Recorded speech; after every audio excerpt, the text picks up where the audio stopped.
Assalamualaikum warahmatullahi wabarakatuh. Alhamdulillahilladzi arsala rasulahu bil huda wa dinil haqq liyudhhirahu ala dini kullih wa kafa billahi syahida. Asyhadu an la ilaha illallah wahdahu la syarikalah wa asyhadu anna Muhammadan abduhu wa rasuluh. Raditu billahi rabba wa bil islami dina wa bi Muhammadin nabiyya wa rasula. Rabbi zidni ilma warzuqni fahma. Bapak Ibu jamaah salat maghrib Masjid Al-Muttaqin rahimakumullah. Marilah kita memanjatkan puji syukur kehadirat Allah Subhanahu wa taala pada kesempatan yang baik ini. Kita masih diberi nikmat Allah, nikmat iman, Islam, sehat, sempat, sehingga Bapak Ibu bisa bersama-sama hadir di tempat yang dimuliakan Allah Subhanahu wa taala untuk sholat maghrib berjamaah, diteruskan dengan kajian mencari ilmu Allah SWT. Dan ini setelah libur 1 bulan 1 bulan Ramadan, kemudian setelah ditambah bulan Syawal ya, 2 bulan Pak ya. Libur 2 bulan, yaitu bulan Ramadan sama bulan Syawal. Sekarang Dzulqa'dah sudah akhir ya, sudah akhir. Ya kemarin sebenarnya awal bulan yang lalu itu ya, sudah mau memulai ya, bilang sama Mas Fahrur, gimana Mas Fahrur dimulai ya? Ini enggak jadi dimulai. Nah, begitu karena 1 bulan sekali, begitu libur sekali ya, liburnya 1 bulan ya. Berarti 1 bulan. Terus kemarin pas hari Ahad kemarin, hari Rabu itu ketemu di Sengkaling ya, di Sengkaling pas wisudanya SD Muhammadiyah 8. Terus ketemu, gimana minggu besok dimulai enggak? Ya Pak, minggu besok dimulai. Oh ya, nanti masjid dihubungi, dinyiapkan LCD-nya, insya Allah saya datang. Alhamdulillah, biidznillah atas izin Allah, malam ini kita bisa bertemu kembali, memulai lagi kajian tentang ruqyah yang beberapa pertemuan yang lalu dulu kan menerangkan tentang melindungi diri, keluarga dan rumah ya. Pertemuan pertama 2 kali begitu. Kemudian dilanjut kepada pertemuan berikutnya adalah usaha keluar rumah ya. Keluar rumah untuk mencari nafkah gitu ya. Temanya kan gitu dulu. Judulnya. Nah, kemudian untuk itu selesai, kemudian saya sambung dengan ini terapi serangan sihir dengan ruqyah dan doa. Nah, latar belakangnya sering saya sampaikan bahwa saya membuat materi atau menerangkan kajian yang kaitannya dengan ruqyah ini ya, untuk menjawab tantangan masyarakat yang ada di luar, bahwa kita melarang mereka bahwa mereka itu jangan datang ke dukun kan begitu, datang ke dukun.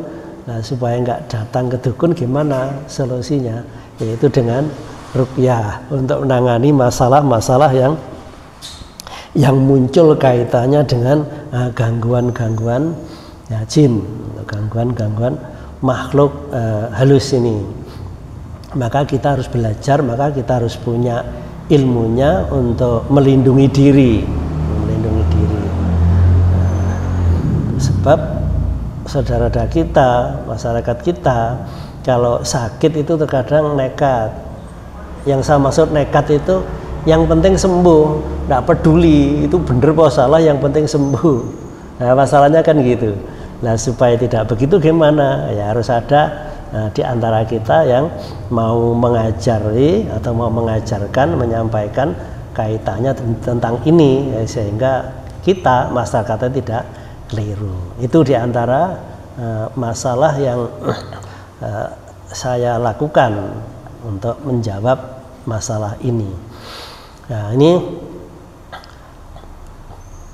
perlu kita ketahui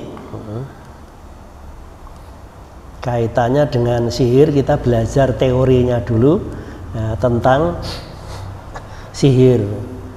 Bapak Ibu sudah sering mendengar sihir itu apa? Sihir itu apa? Di Al-Quran ada juga sihir itu ada, tapi juga di antara kita ada yang mengatakan sihir itu tidak ada. Zaman seperti ini kok percaya dengan sihir? Nah, berarti belum baca Quran. Ini sihir itu, istilah sihir, sihir itu sejak dulu ya sudah ada. Nah, sihir itu apa? Nah, hakikatnya ya, sihir itu hakikatnya adalah persekongkolan kerjasama antara manusia dan jin. Nah, kekuatan sihir itu dimanfaatkan oleh iblis untuk mengajak manusia ke dalam dosa besar, mengajak manusia kepada kufur, kepada syirik dan murtad. Itu jin. Nah, manusia diajak untuk itu. Nah, ini potongan ayat Al-Quran, nanti jangan persani ya. Potongan Quran surat Al-Baqarah ayat 102. Walakin nasyayatina kafaru yu'allimunan nasa sihr. Di situ kan ada kata sihir. Ada kata sihir kan. Dalam Quran ada kata sihir. Akan tetapi setan-setan itulah yang kafir, mengerjakan sihir. Mereka selalu mengajarkan kepada manusia.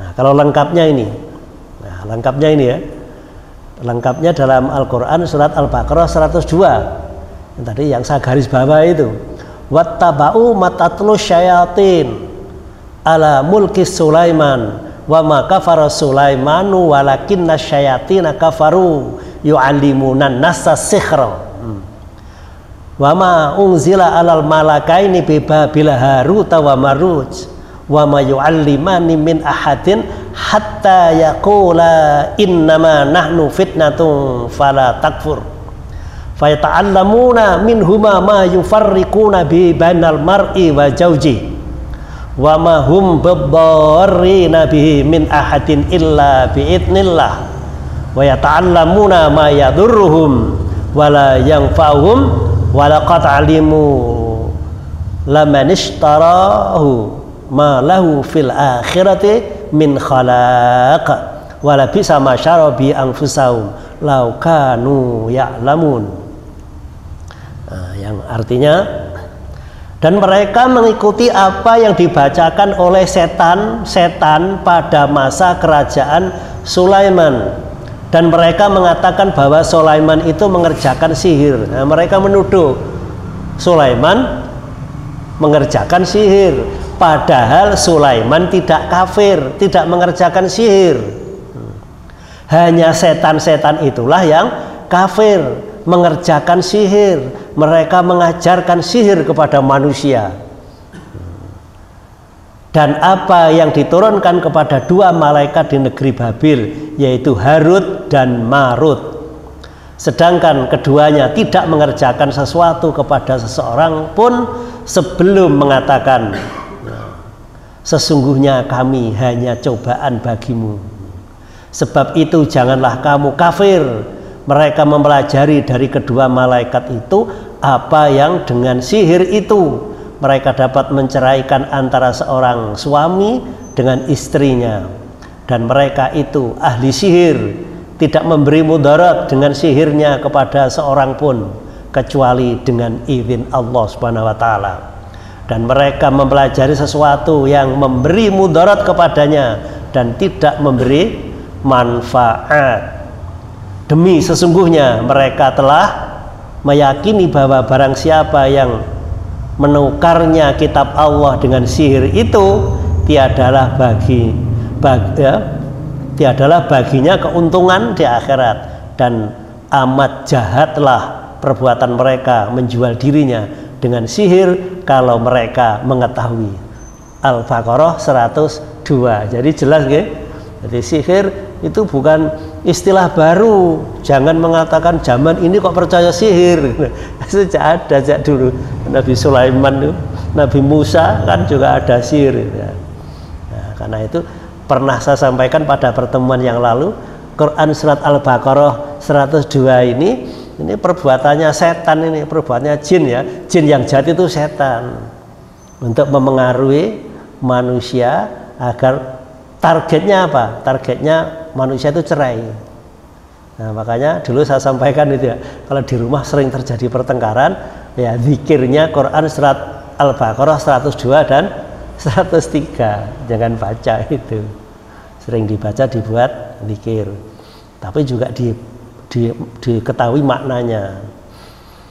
Nah, kemudian berikutnya ya, proses untuk mendapat ilmu sihir tidak lepas dari dosa besar, yaitu khurafat, syirik, atau minimal bid'ah dalam ibadah. Khurafat itu dongeng itu nggak ada sumbernya ya. Nah, kalau cerita itu ada sumbernya, sejarah ada sumbernya. Tapi dongeng itu legenda itu. Jadi khurafat tapi dongeng kaitannya dengan masalah-masalah agama, dibuat dasar sebagai melaksanakan syariat Allah. Dan juga syirik ya, syirik itu menyekutukan Allah. Nah, minimal bid'ah dalam ibadah itu mengada-ada praktek ibadah yang tidak ada tuntunannya, nggak ada sumbernya yang jelas. Nah, ada sebab manusia, ada 10 sebab. Ada 10 sebab manusia itu melakukan hal di atas. Melakukan hal di atas. Apa? Mendapatkan ilmu sihir itu tadi. Nah, caranya gimana?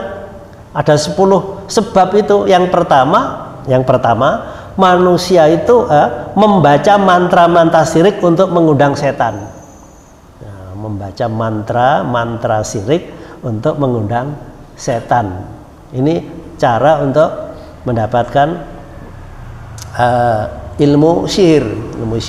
Jadi gurunya begitu, diajari begitu ya, diajari gitu. Atau ciri-cirinya orang itu gitu. Yang kedua, melakukan ritual pemujaan atau pengabdian kepada setan, ritual. Melakukan bid'ah dalam ibadah, amalan, zikir, serta dibumbui keyakinan terhadap khurafat. Itu caranya untuk mendapatkan ilmu sihir. Memberikan sesaji untuk mengundang setan. Nah, membuat saji, mengundang setan, dan meminta bantuan setan. Itu cara mendapatkan sihir. Kemudian juga melakukan semedi.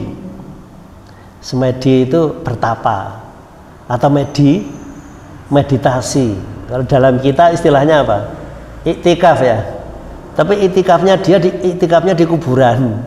Iktikafnya di gua atau di tempat yang dianggap keramat agar ditemui makhluk gaib dan mengikuti dirinya, sehingga yang bersangkutan mempunyai kekuatan setan.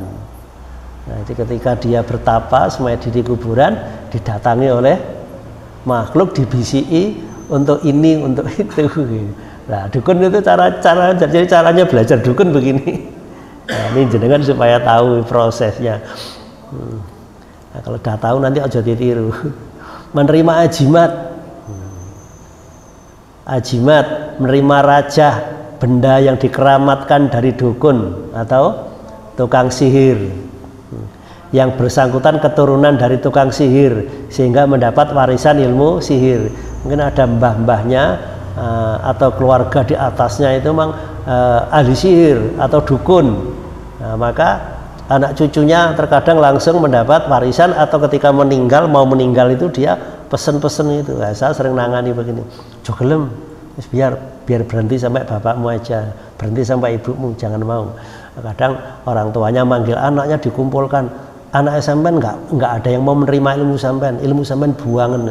Caranya gimana? Tak bantu, tak buang. ya tak bantu tak buang. Terus buku-bukunya itu ya, kadang buku-bukunya terus jimatnya lah. Yang susah itu yang bentuk amalan itu bentuk apa? Ilmu amalan, ngertos mesti amalannya. Nah, misalnya bacaan itu kan gak ada wujud ya.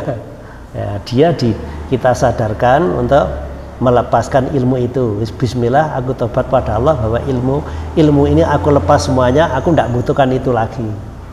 Tobat kepada Allah SWT. Ini yang 9 sengaja datang ke dukun, tukang sihir, kemudian mengikuti dan meyakini nasihat dukun tukang sihir tersebut. Jadi mengikuti wejangannya, mengikuti nasihatnya. Belajar tenaga dalam untuk tujuan bela diri. Nah, ini juga banyak ini ya. Belajar tenaga dalam untuk tujuan bela diri. Penyerangan jarak jauh, kesehatan, pengobatan. Ya, jadi belajarnya tujuannya apa? Untuk bela diri. Tujuannya apa? Untuk penyerangan jarak jauh. Jadi jarak jauh bisa. Terus kesehatan, untuk pengobatan. Nah, pengobatannya dengan cara ya bukan ruqyah, bikin ya campur-campur ruqyah, tapi ruqyah sirkiyah bukan syariah. Kan ruqyah ada dua ya, ada syariah dan sirkiyah. Nah, nanti pembahasannya berikutnya. Dan juga mencari kesaktian, sakti kekebalan atau penerawangan gaib. Nah, dulu pernah saya sampaikan itu ketika saya mondok itu pernah diajari begitu. Jadi pondok bukan hanya ajari ngaji, bukan baca Quran atau baca kitab, tapi juga ada yang ngajari ilmu-ilmu gitu, ilmu kesaktian itu. Ya, contohnya saya pernah disuruh puasa 3 hari 3 malam, tidak boleh makan, tidak boleh minum, dan tidak boleh tidur. Ya makanya itu 1 hari kalau buka itu cuma 1 sendok. Minumnya 1 cegukan saja. Ternyata saya nyoba begitu ngikuti, ternyata ndak makan itu enteng, ndak lapar. Memang sudah niatnya nggak lapar, tapi yang berat ternyata nggak bisa tidurnya itu ternyata yang sulit. Waduh, melakukan kudu ngantuk clear begitu selir itu seperti melihat sesuatu, seperti mimpi macam-macam. Begitu ngempet nggak turu itu wangel begitu. Sambil ngomong-ngomong gini ya, marah-marah seperti ngantuk geliut gini itu melihat sesuatu geliut. Nah itu yang sulit ternyata itu. Nah tapi setelah dapat tahu bahwa itu kan nggak bener ya. Jadi nah doanya itu ya Al-Quran, ala ya'lamu ma huwal latiful khabir, itu dibaca 40 dibaca 7 kali, 7 atau 5 atau 7 atau 9 tanpa nafas. Terus ditiupkan tangan, diusapkan kepala gitu lah. Nah itu campur-campur ya gitu ya, campur-campur begitu selama 44 hari. Nah begitu selesai itu tesnya bata ditumpuk, terbaca itu begini tanpa nafas, tangan dibukakan bata, pecah kelopot tanpa boding. Loh sakti. Kalau dipukul orang itu semaput lah. Kalau menyadarkan dipegang kepalanya, la ilaha illallah Muhammad. Loh sadar lagi loh ya kan gitu. Nah yang ini kan campur-campur tadi ya saya maksudkan gitu. Ya yang gini-gini ya, bela diri tujuannya untuk itu ya. Nah hal ini biasanya dibantu gurunya untuk dibukakan pintu setan agar bisa memasuki dalam dirinya. Kekuatan setan yang dimaksud tadi bukan la haula wala quwata illa billah. Begitu selesai diwisuda. Lah wisudanya itu misalnya air gitu ya. Air itu diberi mantra, diberi asma oleh gurunya, atau ditutup. Tiap itu setan dimasukkan, jinnya dimasuk, kemudian kan diminum. Diminum kan dibuat rap juga. Nah, itu jin yang masuk di dalam. Nah, di dalamnya, nah, orang itu biasanya mesti ngamuan, cirinya orang itu ngamuan dan tersinggungan, ngamuan pokoknya orang itu tuh ngamuan. Cirinya itu di antara. Loh, saya ngomong ini kan saya pernah dipelajari, saya pernah diajari kan, tapi sadar bahwa itu ternyata kan sirik, nggak bener kan dulu. Nah, sekarang mendapatkan ilmu yang baru ya itu dibersihkan untuk tidak dilakukan gitu ya. Sudah tak bersihkan pada satu saat pada saat itu dulu di Malang itu ya, di awal-awal saya di Malang saya tahun 78 ya. Tahun 87 ya, 87 itu masih ada Biskup Ratna ya depan itu loh. Kabupaten, dekat kabupaten situ ya. Itu kan dulu ada orang ngeramal di tepi toko lah, ada ngeramal jual nomor gitu ya. Jual nomor. Nah, saya itu bawa koran gini ya. Saya bawa koran tak gulung tak kayak begini. Lihat orang sing dodol nomor itu loh di tepi toko kan ya. Ada kan, saya pas jalan lewat itu apa sih rame-rame. Nah, saya bawa koran gini sambil lihat gini. Loh, orangnya berarti punya ilmu itu. Yang gitu. Pak, sama hati-hati tangan sampean yang sembunyikan belakang itu. Nah, saya nggak tahu, perasaan saya sudah tak buang ya. Saya bawa koran, nah orang itu bilang gitu. Pak, sama hati-hati dengan tangan sampean sing kiwa sampean guriku ya. Saya digitukan, orang ini kok tahu kan? Oh, berarti lah, makanya orang itu kalau bisa melihat jin, berarti dia di dalam dirinya itu ada jin. Jadi ilmu ini podo berarti orang. Dia punya ilmu yang sama. Kemudian tak bersihkan lagi. Ingat, saya tak bersihkan, ternyata masih ada yang di kiri itu ya. Nah, setelah saya bisa ngeruqyah yang syariah itu 2002 ya, mulai 2002. Tak bersihkan semua, udah. Termasuk awalnya istri saya juga pernah kena, tak ambil sendiri, tak buang, udah. Ya, sudah tak bersihin semua ini ya. Ya, yang sudah tobat pernah belajar itu kan belum tahu.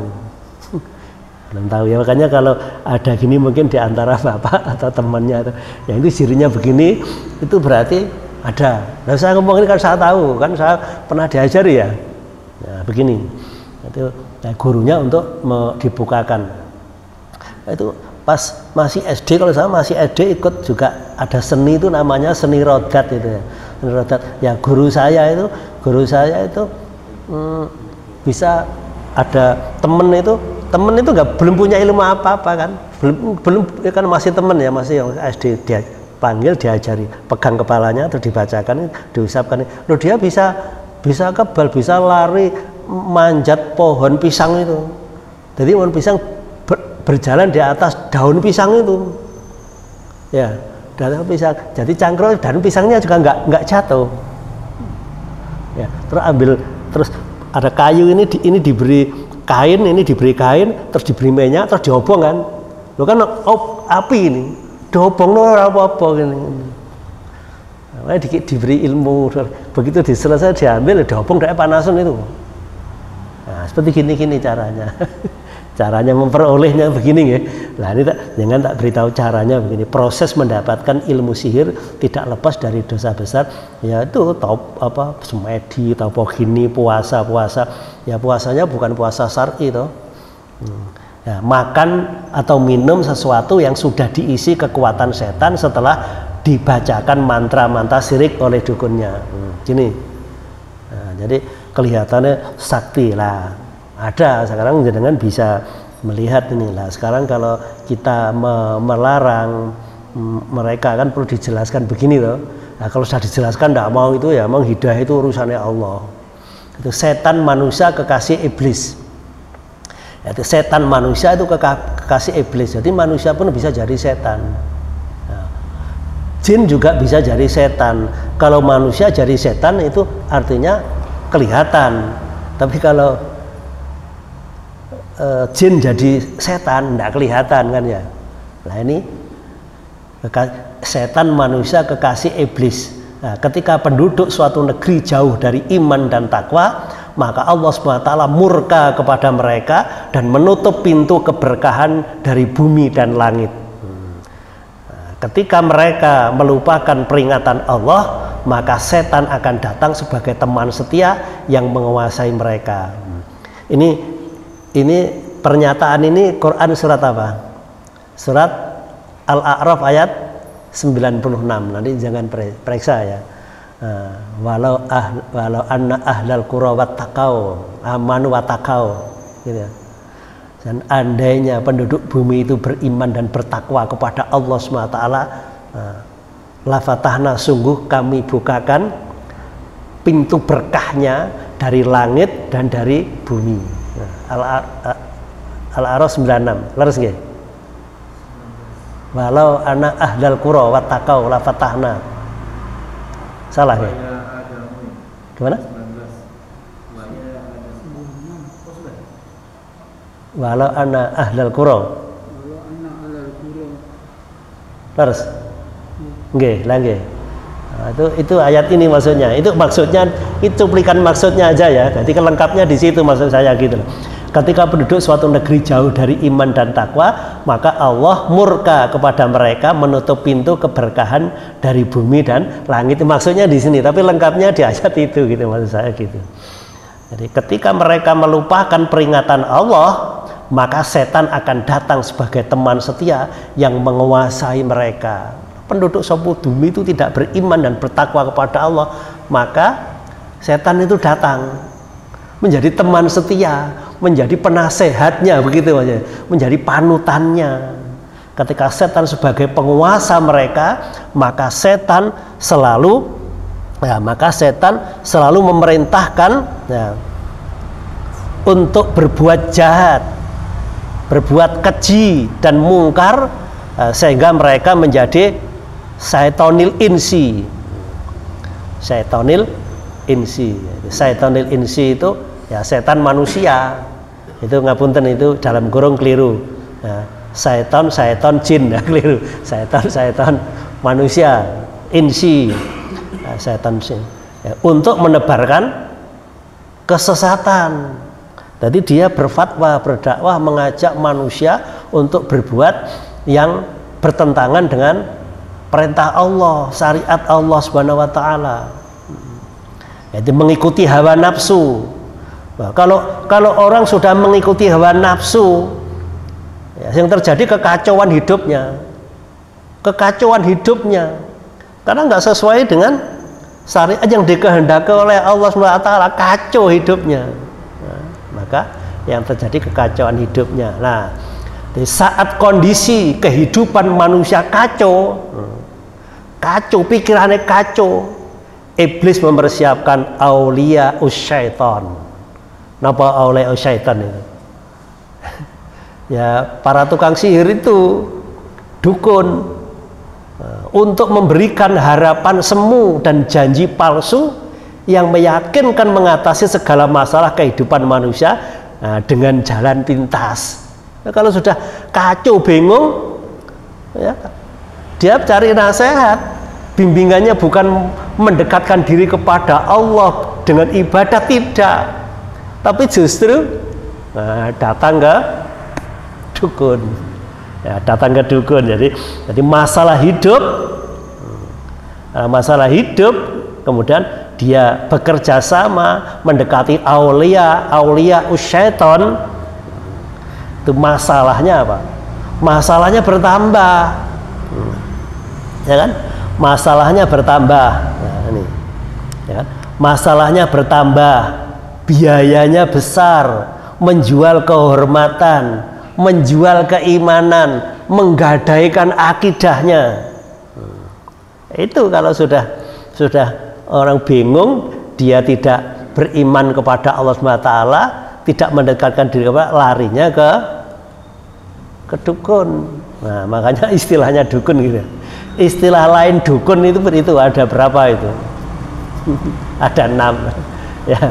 Nah, istilah dukun itu ya, ada orang mengatakan, wah, datang ke tukang sihir, datang ke dukun, atau juga datang ke orang pinter, ya kan? Datang ke orang pinter. Terus juga ada bahasa yang keren lagi, kemana? Datang ke penasihat spiritual, keren gitu ya.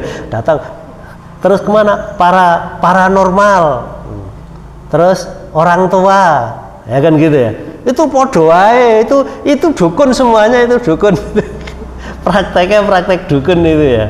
Ya, jadi istilah lain dari dukun itu bisa disebut orang tua. Datang ke orang tua. Tukang sihir datang ke dukun. Kalau dukun itu dalam bahasa Arabnya di hadis itu namanya kahin. Ya, kan orang datang ke kahin kan nggak boleh.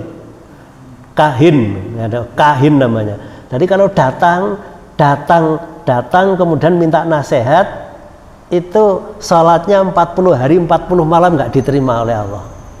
Kalau mempercayai, kafir dia. Oh, hadisnya begitu, hadis riwayat Tirmidzi. Nah, gini istilah, jadi sudah tahu istilah ya. Kalau jangan bilang tukang sihir itu ya podo mek dukun. Oh dukun ya orang pinter itu ya dukun, penasehat spiritual. Terus ada istilah paranormal, orang tua. Nah, gitu ya. Nah, itu istilah lain. Jadi kalau jangan berhubungan dengan yang begini-begini, masalahnya itu bukan selesai, masalahnya bertambah. Kalau masalah bertambah berarti biayanya besar, dan bukan jenengan juga dibuat ATM malan. Ngertos nggak maksudnya dibuat ATM? Jenengan datang ke dukun, dia menggunakan khotam, misalnya jenengan gitu datang ke saya. Jangan ada gangguan, ada jin. Jenengan tak ambil, tak beri jin saya yang lebih kuat toh. Jin saya lebih kuat tak pasang jenengan. Ya 1 bulan 2 bulan sembuh. Berikutnya nah, jangan dalam pantauan saya toh. Apapun yang jenengan lakukan saya tahu. Nah, jangan datang lagi ke saya lagi, ngejoki lebih banyak lagi. Tak ganti lagi sing lebih kuat lagi. Ya begitu terus. Jangan ATM saya butuh. Datang lagi, tak joki lagi yang lebih besar lagi. Jadi bukan masalahnya bukan diselesaikan. Kalau ruqyah lain. Kalau jangan ada, saya baca, tak keluarkan, bukan tak ganti. Nah, jadi bedanya, ya bacanya kadang juga sama. Terus menggunakan raja-raja tadi kan, nah, bungkusan bunga raja di dalamnya kan ada jinnya, nah, kan gitu. Nah itu diantara maka dukun itu di situ. Maka kita perlu tahu, jangan perlu tahu.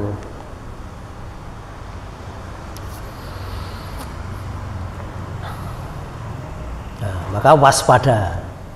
Nah, karena itu waspada. Nah, ini kan zaman sekarang ini kemasannya sekarang begini ya. Nah, waspada apapun bentuk, wujud dan cara sihir syaitani adalah kebatilan dan kesesatan apapun bentuknya. Nah, kemasan sihir syaitani dikemas dengan agama, ya kan? Dikemas dengan agamis. Ya, sekarang kan juga banyak toh penampilannya ustadz dukun. Ya pakaiannya ya jubah, ya dia ya nggak punya pondok padepokan di situ, tapi nggak diajari ngaji.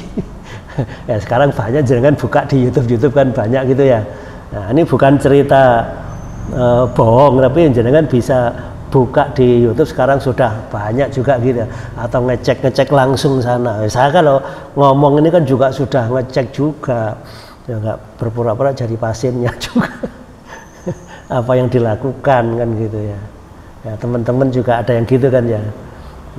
Dikemas dengan agama, dengan ilmiah, dengan kegiatan-kegiatan sosial, kesehatan, ya praktek-praktek kesehatan, pengobatan tadi ya, pengobatan, tapi caranya tidak syar'i, dengan teknologi sekarang juga lewat HP, lewat WA gitu ya. Nah, kadang karena itu sering saya sampaikan, untuk diri kita kan harus selalu membentengi diri, paling tidak itu setiap pagi sore itu jangan lupa, paling enggak itu trikul lah, paling enggak ya. Nah, sekarang itu lewat gini-gini, kemarin itu ada di Jawa Tengah itu juga ada orang lewat itu, orang tua itu pagi ya pensiunan ya, istilah orang tua pensiunan gitu, pasti kan jalan pagi toh. Nah kemudian dari Jakarta ada mobil, kemudian turun penumpangnya itu turun 2 laki perempuan, terus ngejar nuruti bapak yang berjalan tadi toh. Setelah berjalan terus diajak tanya-tanya, itu pura-pura tanya apa-apa, punya kena hipnotis toh. Akhirnya diajak ngomong, ngobrol apa, tanya apa gitu, akhirnya ngikuti bapak sama ibu tadi, diajak mobil, diajak keliling, diajak ngambil apa, nguras ATM-nya 40 juta, bukan, setelah itu dikembalikan lagi ke tempat itu. Nah itu contoh-contoh begitu loh. Nah itu kan canggih. Teknologi kadang juga jenengan misalnya tak WA ini, setelah misalkan setelah buka dibuka kita buka toh. Nah begini, nah setelah begini itu misalnya begini, ini contoh ada tulisan juga WA saya jangan setelah baca tadi jangan nggak sadar mengikuti perintah saya semuanya, buka sama nomor ATM gini, contohnya begitu. Loh, saya pernah kena sekali juga itu, tapi nggak lewat gini, lewat telepon. Nah itu pulang Jumatan, istri saya nerima telepon rumah. Nomornya ketepaan telepon saya, nomornya bagus dulu ya, 411366, nomornya itu bagus gitu ya. Nah istri saya yang nerima telepon itu, selamat nomor ibu bagus, dapat hadiah begini. Begitu saya datang Jumatan, siapa telepon? Itu ada telepon masuk ini. Lah aku ya nggak sadar, tak terima gini loh. Aku atut kena ya. Langsung buka ini. Untung di rekening saya yang satu itu uangnya tinggal 1,5 juta, kena 1,5 juta. Terus saya bilang tak tutup, langsung tak blokir ya, apa? Rekening diblokir ya. Diblokir syaratnya kan harus laporan polsek ya. Begitu saya lapor polsek di Klojen, apa Pak, lapor gini-gini, aku yo kena deh Pak, jadi polisinya aku ini yo kena jadi. Jadi polisinya aku ini kena berapa? 1,5 juta. Yo kakek Pak, 1,5 juta yo akeh Pak, 500 yo akeh 1,5 juta jadi. Oh iya, aku ini yo kena yo, podo triknya podo baik sampai. Tadi polisinya juga kena. Lah itu contoh Pak ya. Nah makanya sekarang hati-hati, paling enggak makanya jangan jaga wudhu, terus paling enggak itu pagi sore itu baca trikul, ayat kursi motor. Nah sehingga kan ada benteng ya. Sekarang kan banyak begitu, misalkan jenengan lagi di rumah atau lagi nyapu ketemu orang di jalan, misalkan tanya mesti mbak sepeda, Pak mohon maaf mau tanya alamatin, nah, nggak usah misalkan gitu. Nah ketika jawab ada apa Pak, jangan kena kemas kosong itu ternyata dia punya niajahnya, langsung jangan ditiup kena jenengan. Nah sekarang itu begitu. Nah, maka kita selalu membentengi diri, selalu dekat kepada Allah.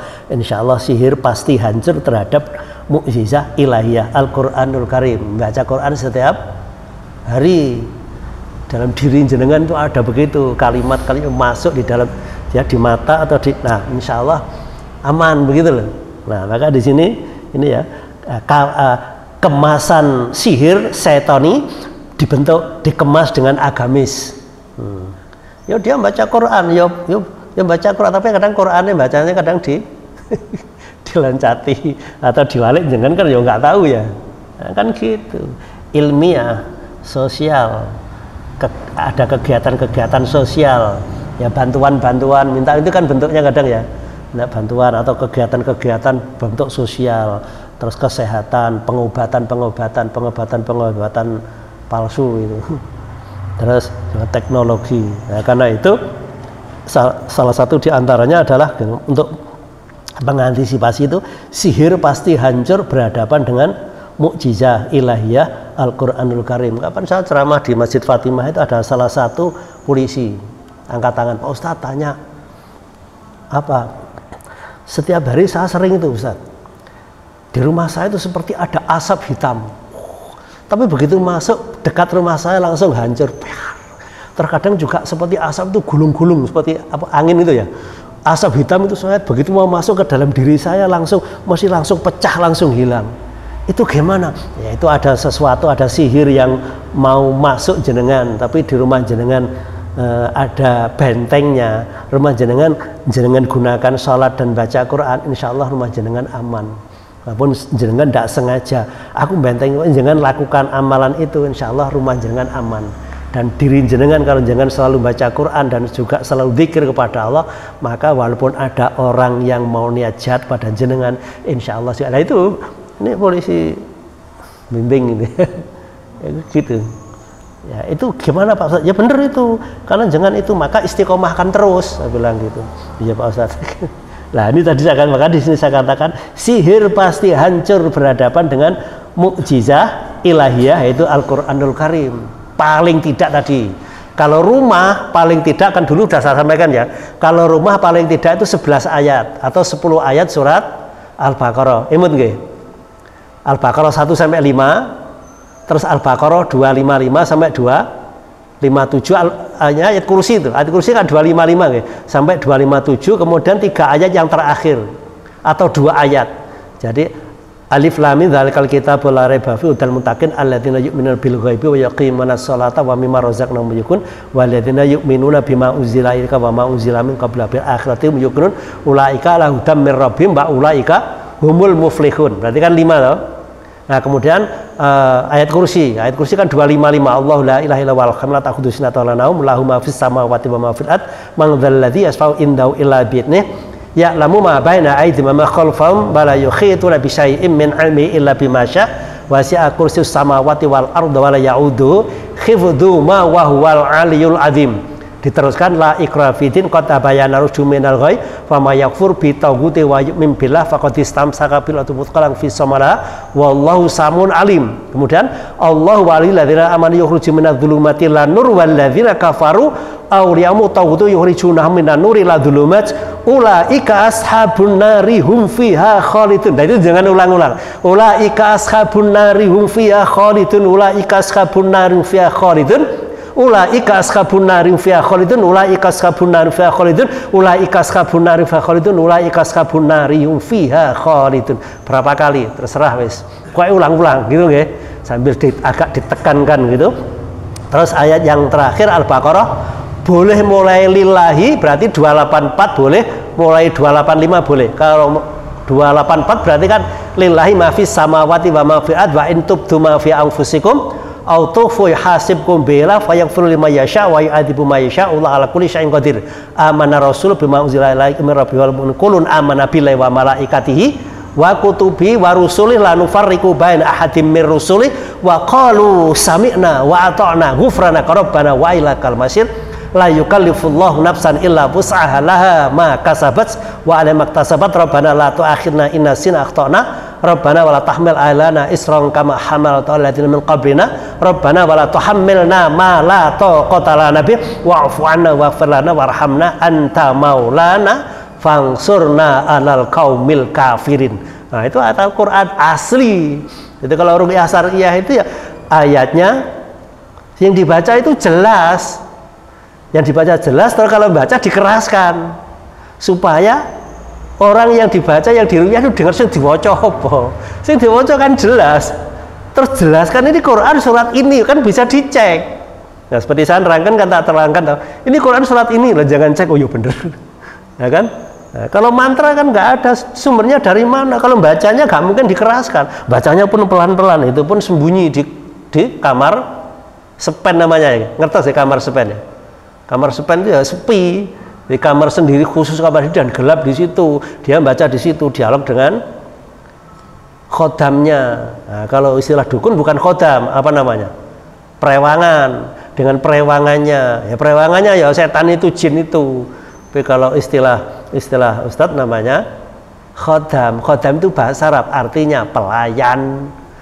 Ya ngerewangiku, gitu loh.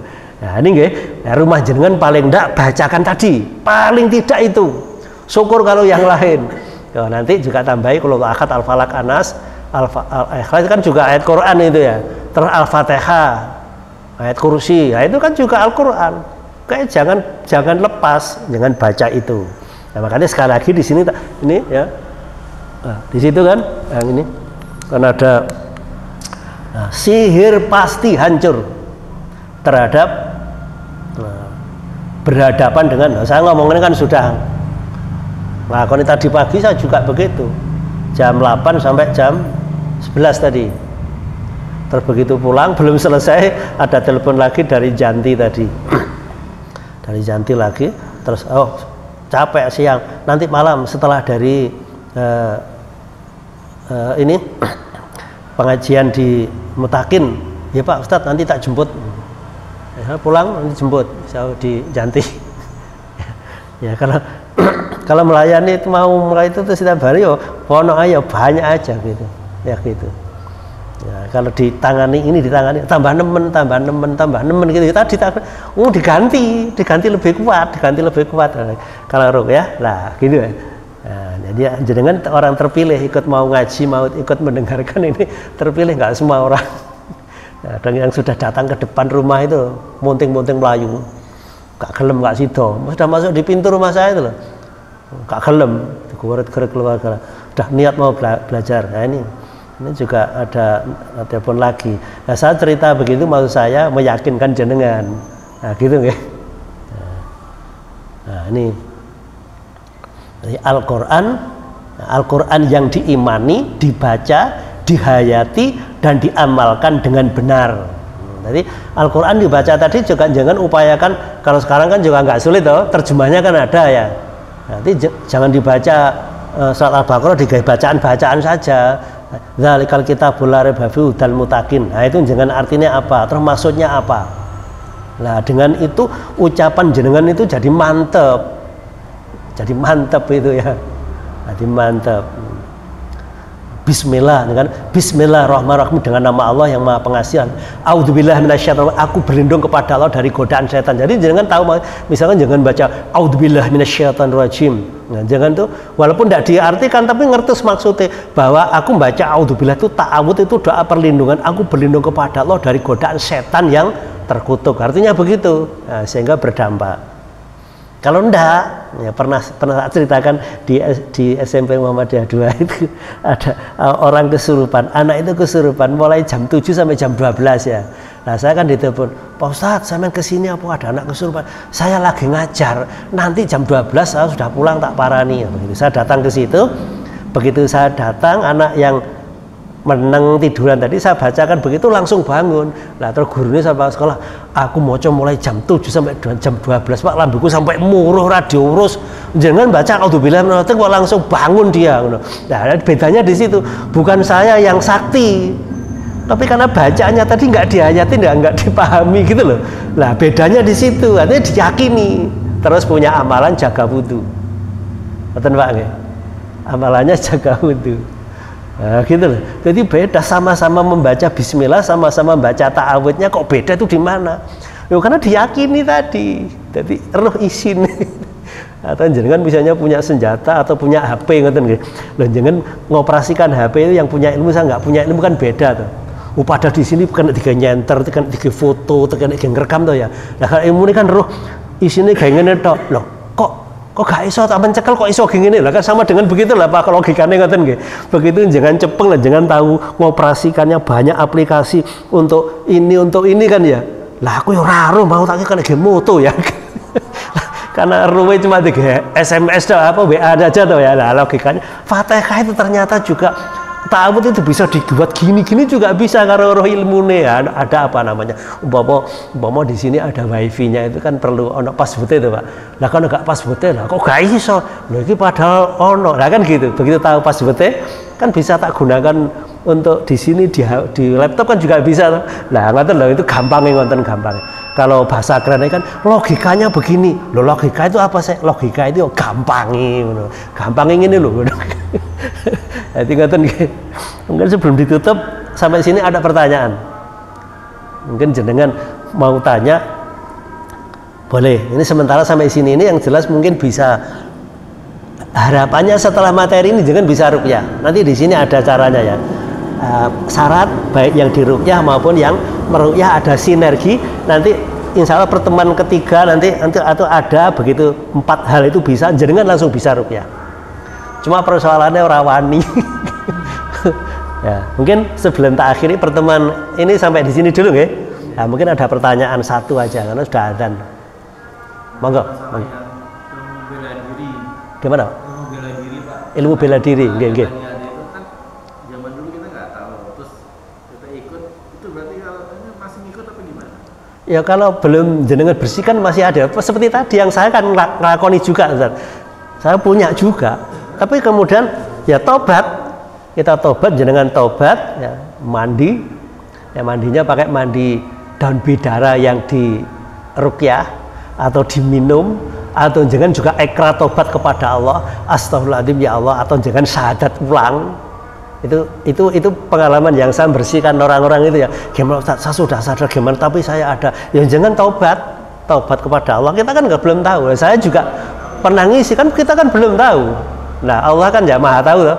Kita kan nggak sengaja untuk itu. Nah berarti kan, nah caranya gimana? Ya taubat, ada kemana? Ya Allah, astagfirullahaladzim, atau asyhadu an la ilaha illallah. Dengan ini aku menyatakan bahwa aku lepaskan semuanya ini, aku nggak membutuhkan semuanya ini, aku hanya membutuhkanmu ya Allah. Nah, bisa kayak kalimatnya terserah, kayak maksudnya itu jangan menyatakan diri taubat kepada Allah, melepaskan ilmu semua, aku nggak membutuhkan kamu. Nah, kamu artinya jin yang ada dalam diri kita ini, aku udah nggak butuhkan kamu, aku membutuhkan. Jangan istighfar. Nah, mereka kalau sudah begitu, mereka masih di dalam, mereka nggak kuat. Kalau misalkan jangan ada ya, saya bacakan, jangan kan ada di situ, dia puanasan itu. Nah, kan ya kan setelah selesai kan di wisuda dengan air itu nah, ya sampai level 1 itu keluar, lalu mikirnya kesehatan toh ya, cuman ya tahu berita ini terus berarti ada berarti. Oh ya ada ya, kan ada tadi yang saya sampaikan tadi diantaranya itu kan ada. Nah makanya rata-rata begitu. Kalau tapak suci enggak, tapak suci kayaknya ada juga enggak. Kayaknya saya pernah lihat di kampus itu latihan apa? Air aki. Nafas. Air akinya tangannya kena air aki tapi dia bisa tapak suci kalau nggak salah. Berarti ada juga. Tapi enggak tapak suci enggak menggunakan enggak. Nah itu. Jadi mungkin kalau sudah terlanjur solusinya diantaranya jenengan ya menyatakan tobat syahadat, menyatakan diri kepada Allah bahwa tobat, aku lepaskan semuanya itu, aku tidak membutuhkanmu lagi, aku hanya membutuhkan kepada Allah SWT. Dan intinya begitulah, intinya jangan lepaskan tobat kepada Allah, aku tidak membutuhkan kamu lagi, aku hanya membutuhkan Allah SWT gitu. Nah, nanti di sini nanti ada yang keempat tadi nanti ya, mungkin pertemuan ketiga atau keempat insya Allah masuk ke situ, nanti ada insya Allah ngaten nggih ya, insya Allah gitu ya, supaya mulai sekarang jenengan mengikrarkan diri kepada Allah. Kalau masih ada, nah nanti tingkatannya mungkin bisa jangan ruqyah dengan daun bidara, jangan minum dan dibuat mandi kurang lebih 1 minggu. Ini kalau sudah benar-benar misalnya menempel gitu nggih. Tapi kalau jenengan sudah menyatakan itu, insya Allah itu lepas. Lepas insya Allah. Jenengan sudah nggak butuhkan lagi dan menyatakan taubatan nasuha kepada Allah. Gitu. Nah, ngapunten karena saya juga pernah ngisi di sini karena belum tahu ini, yang ngikuti yang ngajari yainya, yang ngikuti. Ya, tapi sudah lepas insya Allah, sudah lepas sekarang. Ngaten nggih Pak. Ini sementara satu dulu nggih. Saya rasa cukup dulu. Mudah-mudahan sedikit tadi pertemuan pertama bab tentang terapi serangan sihir dengan doa ya, dengan ruqyah dan doa. Mudah-mudahan mendapatkan ridho Allah SWT sehingga ilmu ini menjadi ilmu yang barokah bagi kita. Kita tutup. Alhamdulillahirrahmanirrahim. Subhanakallahumma bihamdika asyhadu an la ilaha illa anta astaghfiruka wa atubu ilaik. Bila taufiq wal hidayah. Assalamualaikum warahmatullahi wabarakatuh.